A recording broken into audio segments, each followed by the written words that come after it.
There are three things that I want to cover in this video. That is rolling options, unusual option activity, or UOA, and max pain. They're all separate topics from each other, but they're all important things to note when dealing with options. First, rolling options. Rolling options, in short, is giving your options trade more time to work out by rolling the expiration date or the strike price, or both, for a cost. You do this by swapping out your current position for a new position. Most platforms allow traders to roll and will only make the trader pay the difference. Rolling usually occurs with option spread strategies, but can also be done with single options as well. A lot of traders roll when a trade isn't working in their favor, but can also be done when a trade is working in their favor. The main purpose of rolling is to just stick with a trade idea, even if it has gone different than you expected it to do, making you want a different strike price or a different expiration date. Some traders view rolling as a way of just taking a loss, so they would rather just close the spread and not roll. Other traders look at it as a way to get back some of the losses the trade has made. For the most part, traders will roll if the trade hasn't worked as expected. It is recommended by some brokers to roll when the price of the stock has breached one of the legs on your spread. For example, if you have a credit vertical put spread with a strike price of 40 for the purchased leg and 42 for the sold leg. If the price drops below 42, a trader might roll to the 39 and 41 strike prices to get their sold leg back out of the money. So now they can't be assigned. There are so many different situations for rolling.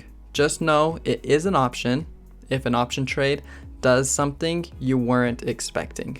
I recommend you call your broker for advice on what you should do if you want to roll an option contract. Tastyworks and TD Ameritrade I know will help you out with their knowledgeable customer service employees. Unusual options activity has nothing to do with rolling, but is actually an edge that a lot of traders rely on. There are tons of scanners that look for unusual options activity. This is when there is an unusual amount of options activity on a certain options contract. Just think about it.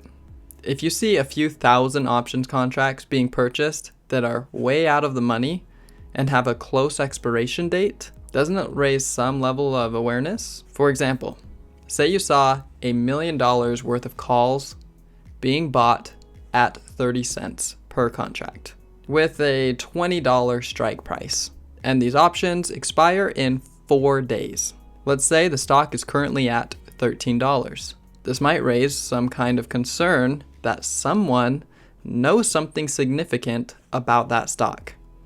Maybe they know some sort of news that will be coming out in the next 4 days that will take this stock from $13 to $20. The problem with unusual options activity is you have no idea if that UOA or unusual options activity is a spread or a hedge for the trader placing the trade. This could change the story of the importance of the unusual options activity altogether. You can play around with this idea using scanners such as barcharts.com or other news services that offer unusual options activity, like Trade Exchange. There are a ton of other unusual options activity scanners out there. This has not been a core strategy that I have personally used, but I do know that it exists and that it can be very profitable. Lastly, max pain. Max pain is the kind of idea that the stock market is against everyone. The large investors, funds, and institutions are actually your biggest competitors, and they know where the max pain is for a stock. There's a free website called maximum-pain.com. This site tells you where max pain is. Max pain is the price the stock would need to be at on a certain day to hurt the most traders with options contracts. For example, if we look up a stock It tells us that this is the highest call, and this is the highest put for the maturity date. It gives us the max pain, saying the owners of the calls and the puts will lose the most if the price closes at this price on that day. One way traders use this info is by looking to see if the stock price is near the max pain level. Maybe it's right at max pain. Maybe it's below it or above it. Then a trader might do a spread, like a butterfly, at the price of the max pain, saying the stock is going to try to hurt as many people as possible. This is the same idea as 90% of traders fail. So how about you do the opposite of what they do and not be the pain receiver, but the pain giver? I will add to these 3 topics in the future as I learn more about them. I know this was just a small summary of these 3 topics, but let me know what questions you have about them, and maybe I can add to this video or make new videos about these 3 topics. And I'll see you in the next video.